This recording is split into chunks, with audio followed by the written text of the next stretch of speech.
Hello and welcome to the Autocar show.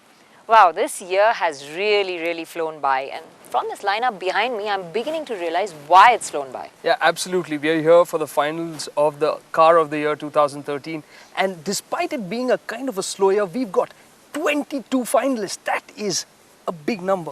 Yeah, 22 cars is by no means a small number, and I'm beginning to now sort of wring my fingers and be a little bit worried, because for us jurors, it's going to be really tough to pick that one winner from this bunch. The competition is pretty close. Yeah, absolutely. It's going to be tough for you guys and for all the viewers who are watching in.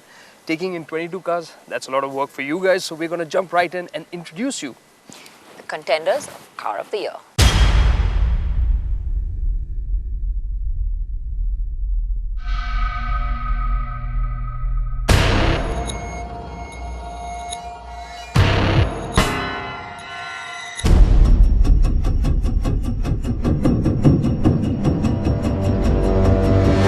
In this long train of cars, you can see contenders from all the categories. There's the positively tiny to the absolutely hulking. And there are some dabbling in new spaces. Sifting through them and evaluating them can be quite a task. So pull out a pen and paper. Start taking notes, because we are going to list the contenders one chunk at a time. Let's kick things off with the hatches and the smallest car there.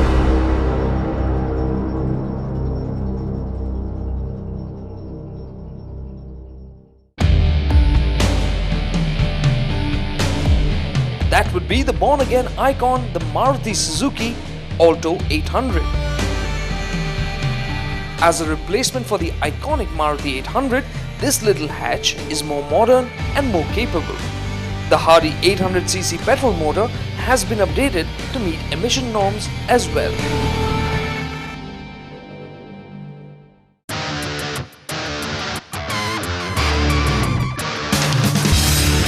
Chevrolet launched the Sail Yuva hatch in 2012. It is big, spacious and supremely capable of tackling poor Indian roads. Powered by a strong 1.3 diesel motor, the Sail Yuva is a very competent hatchback for India. However, its bland styling, basic interiors and optimistic price tag hamper its chances here.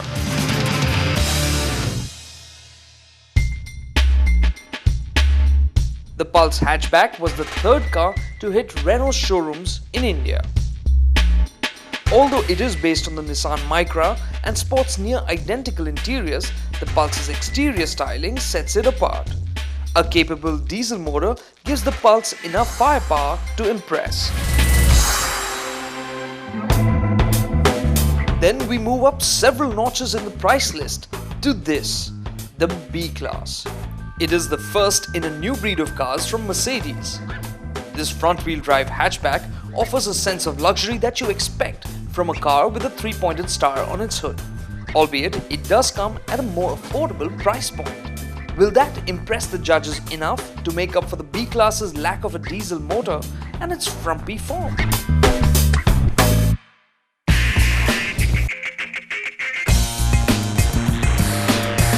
On the other hand, the Mini Cooper S is a very striking hatchback. Its retro design has huge appeal, and it draws from the original Mini beautifully. Though, when it comes to price and size, the Mini name is a bit misleading.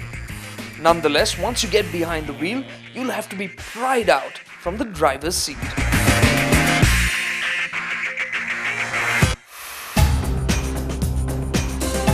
This year, we also have two MPVs in the fray for the Car of the Year 2013. With the Ertiga, Maruti has shown how to create a not-so-large and urban MPV without sacrificing too much on space. A flexible middle row is the Ertiga's trump card. Although the interior design is shared with the Swift, quality has moved up a few notches. The Ertiga also comes with a choice of 1.3 diesel and 1.4 petrol motors.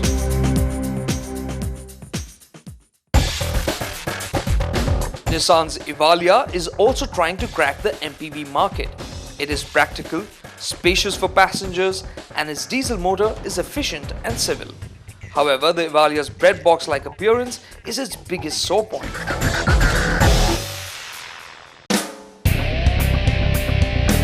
That brings us to the saloons, and we'll start once again at the lower end of the size chart. That brings us to Maruti Suzuki's Swift Dzire. To duck under the 4-meter mark, the Dzire has sacrificed on boot space. Nonetheless, its 316-litre boot makes it more practical than the hatchback, and it also wears a typically Maruti price tag. With a refined petrol engine, an efficient diesel, and an automatic transmission option, the Dzire has huge appeal.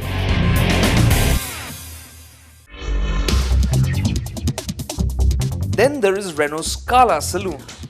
This is the 5th car from Renault for India. It is twinned from Nissan's Sunny.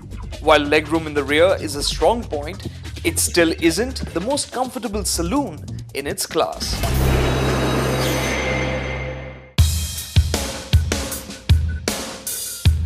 Hyundai brought the Elantra nameplate out of hibernation in 2012. Stylish fluidic design, oodles of equipment, petrol and diesel motors with automatic and manual gearbox options, along with attractive pricing, have given it an admirable second innings in India.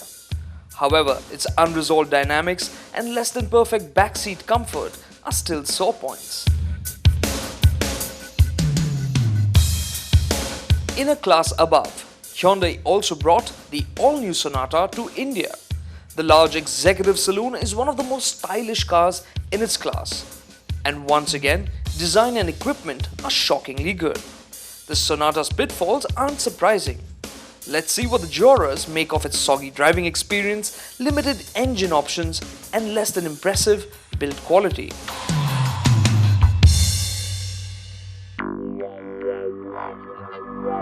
Meanwhile, Toyota also treaded on the Sonata's toes with the new Camry. This big executive saloon also suffers from a petrol-only engine option, and it has a premium price tag too. But its smooth motor, smart interiors, and superb backseat experience could get the Camry a fair amount of attention in this competition.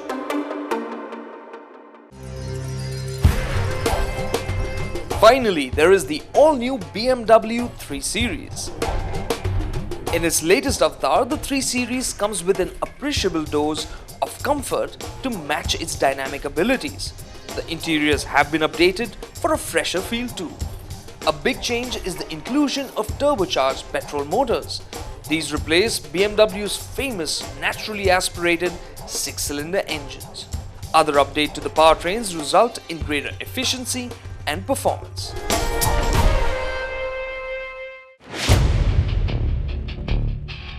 The biggest contingent this year is from the SUV world. The 9 SUVs are from different price ranges, sizes, and have different skill levels, on the road and off it.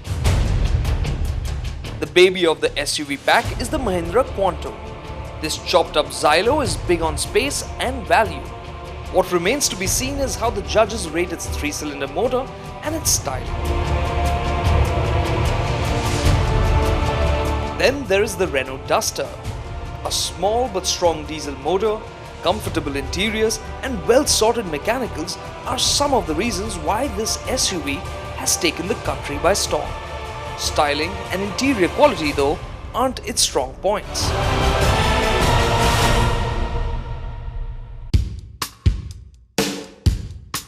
Tata Safari makes a comeback as the Storm. Modest styling updates fail to convey the extent of the changes made to the Safari. Will the richer interiors and the new chassis impress the jury members? Chevrolet's Captiva also makes it to the contenders list. While there are changes to its exterior and interior design, it is the new stronger 2.2-litre diesel motor that wins the Captiva a shot at the crown. But will that be enough? Korea's SsangYong entered the Indian market with the Rexton in 2012. This big SUV's slick looks, well-appointed interiors, cushy ride and tempting price tag make it a very attractive machine. Let's see if the judges can overlook its loose dynamics and peaky power delivery.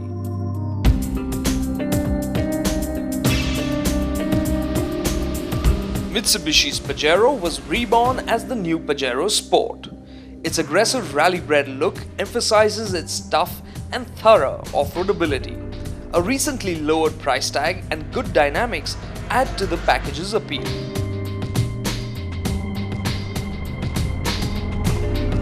Audi's smallest offering from the Q family is the Q3.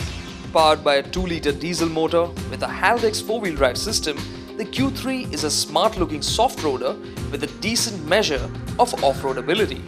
Its pricing, though, is clearly premium.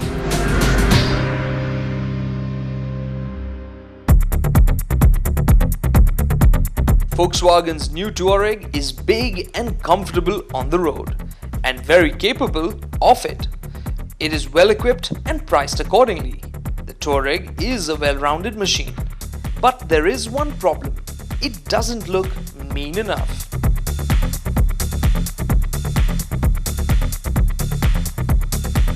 The M-Class aims to turn Mercedes from an also-ran to a front-runner in the premium SUV race. New styling, well-appointed interiors, smooth mechanicals and great pricing make the M-Class an SUV to watch out for. You are watching the first half of our jury round episode, and here are the people responsible for evaluating all the contenders. The Autocar Awards jury panel consists of 6 jurors. They include eminent personalities like Manvendra Singh, India's most respected automobile historian. His expansive knowledge and attention to detail has earned him a spot on the FIA's Historic Commission. Cementing his credentials is his place on the panel of judges at the Pebble Beach Concours d'Elegance and the Kuwait Concours d'Elegance. Then there is Naren Karthikeyan, or as he is better known, the fastest Indian. Naren put India on the global motorsport map when he bagged a drive in the ultra-competitive F1 series in 2005. He is also the only Indian to compete in both the rounds of the Indian Grand Prix. Naren has also tried his hand at NASCAR and other forms of motorsport. Rustam Mazda is an automobile designer. In the few years since graduating from the National Institute of Design, Rustam has achieved a lot. An internship at Pininfarina of Italy led to a full-time seat at what is considered the mecca of auto design. Then we have Shapur Kotwal. He is the editor of Autocar India magazine. He is at the forefront of the magazine's extensive road testing activities and is duty-bound to test every car in the country. He has possibly the most experience amongst all road testers in the country today. Then there is Hormuz Sorabji. His passion for automobiles has led him to drive everything from tractors to Formula One race cars. But when it comes to testing and evaluating cars, he is all business. Which is why it is unsurprising that he is also on the panel of the World Car of the Year and the Engine of the Year award. Finally, there is our very own RENUKA KIRPALANI. RENUKA's raw speed has been bred from her days as a former rallyist. She has driven virtually every car in the Indian market. She is also a jury member on the panels for 3 very prestigious awards. These are the World Car of the Year, the Women's World Car of the Year, and the Engine of the Year award. The voting process is designed and audited by KPMG. It helps pick out the most outstanding car from the list of contenders. After a quick briefing by the auditor to explain the scoring system, the jury was ready to hit the road. Each jury member was armed with valuable data. They had access to figures from extensive V-Box tests and fuel runs from 2012. With all the information on hand, the jury started putting the contenders through the grind. The Mini Cooper S had a lot of attention showered on it.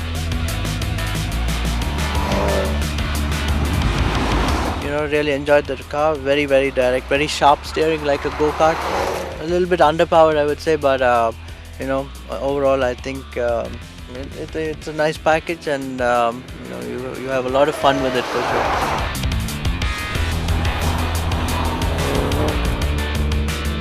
Despite its zesty performance, the hatchback had its shortcomings. On the kind of bumpy surface that it is here, it sort of, with this very stiff suspension, you couldn't really go too quick down this road, but otherwise just fantastic in every senses.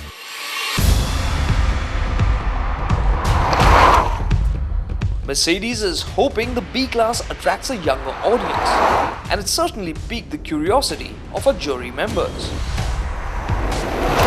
They've done an outstanding job with an interior. You don't expect a car at this price, especially for Mercedes, to give you so much quality on the inside. You sit in the car, straight away you're smiling. Everything you touch is beautifully built. It's just a joy to be in this cabin. There's a lot of space, plenty of comfort. It's a proper 100% Mercedes.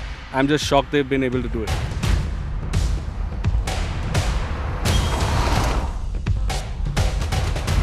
But did it feel young at heart?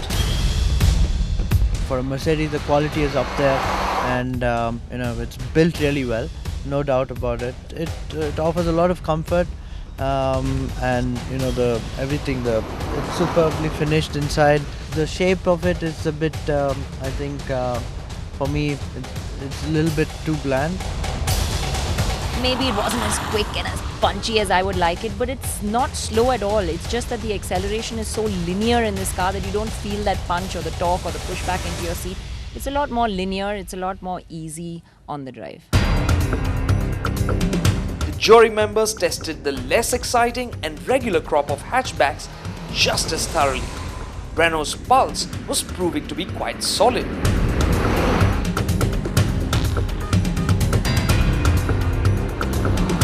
Nissan Micra with a different face, different name. It's actually much more attractive looking than the Micra. It's a little more aggressive. It's not that soft, round kind of look. And I think people really appreciate that. The problem with this car is it doesn't yet have its own identity. Of course, it shares everything with the Micra. So it's a bit difficult for Renault. But I think if you like the shape of this car, go for it. It's a good car. It's got a lot of space, nice diesel engine, practical, a bit rattly at times, but otherwise good. It's a really very competent little hatch, really good tractable diesel engine. It's quite refined, it's quite maneuverable, quite spacious. So really I think it ticks a lot of boxes, but just I think pricing is not what it should be, especially given the competitive segment that it's going to be competing in. Meanwhile, Chevrolet's sale wasn't having things easy either. I mean, on the whole, I'm not so impressed. I mean, even inside, I feel like even the interior doesn't make me feel very comfortable inside. Everything seems to be put together in a slightly patchy way, maybe, I think it's a bit plain, it's a bit simple on the interior, and that's probably one of the downsides. It's quite basic. But its solid suspension was making its presence felt. The handling is pretty good for the size, and I mean the brakes and all are excellent. So I think it should fare well. Almost by default, Maruti's Auto 800 is considered a top contender. But could it match up to the expectations? You see the price, it's fantastic value still. I mean, it's still an old car, and I think it's still pretty cramped from inside. That's really the biggest drawback, really not very spacious, but really it drives really well, it's fuel efficient, it's quite peppy, and I think they've improved it in every area, so really I think it's a pretty strong contender.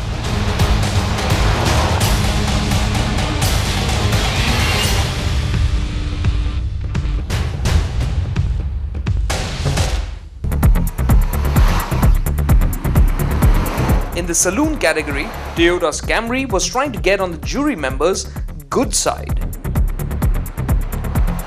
They've gone back to being very, very comfortable in the back seat, which is the primary role of this car in India, and much improved interiors, much improved quality, much improved feel, much improved look. But the Camry comes only with a petrol motor and it has a high price tag, which means its appeal is somewhat limited. The Camry's competitor, the Hyundai Sonata, was also getting a lot of attention. But would it fare better? Overall, a very comfortable car, and just for normal motoring, it's good. It does the job. It looks the part, definitely. I think the styling is a big talking point in this, like most Hyundais. But it wasn't all smooth sailing for Hyundai's Indian flagship. I think the biggest weakness is a lack of diesel. I think in this segment, that's what you need, and that's what's really missing. I still think they haven't got certain things sorted. A lot of talks here with the steering. I think the overall ride and handling really not up to the mark as it should be. Hyundai's executive saloon, the Elantra, has brought some excitement to its segment. But would it have the same effect on the jury? I think this one will really fit well in with Indian customers over here, especially if you look at even from the design point of view. Also for the exterior and the interior, it's really modern but not overdone at the same time also. And to drive, of course, it's really smooth, so you feel almost one segment above, I would say. I was pretty impressed with the interiors, a lot of features in the Elantra.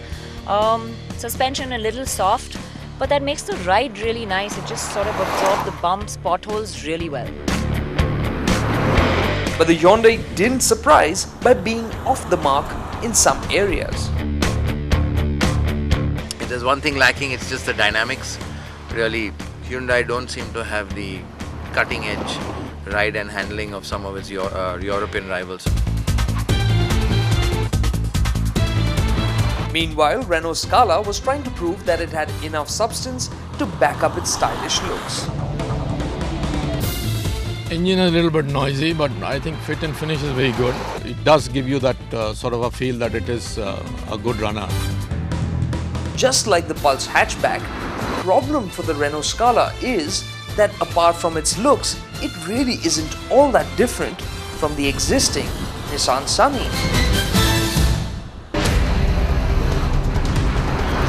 And what did the jury members think of Maruti's new Swift Dzire?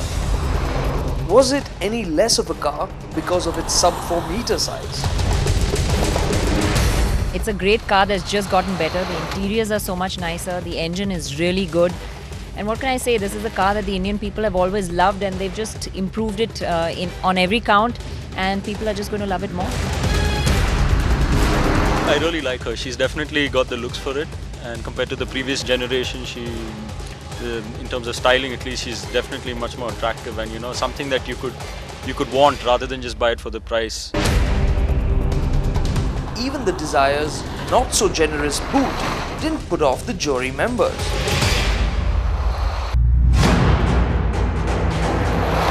One car that had the potential to wow the jury was BMW's all-new 3 Series. And it did put up a strong showing. It's quite strong in the engine and the gearbox department. Styling obviously is very nice as well. And you can't go much wrong with interiors with the BMW, so it's very solidly built. And as an overall package, it comes out quite high for me. The new 3 Series is a better all-rounder, but still, it isn't perfect. It bottoms out at places where it shouldn't bottom out, but it does because after all, it's a grand touring car. I mean, you can't deny the fact it's made for Autobahn use, not for Indian road.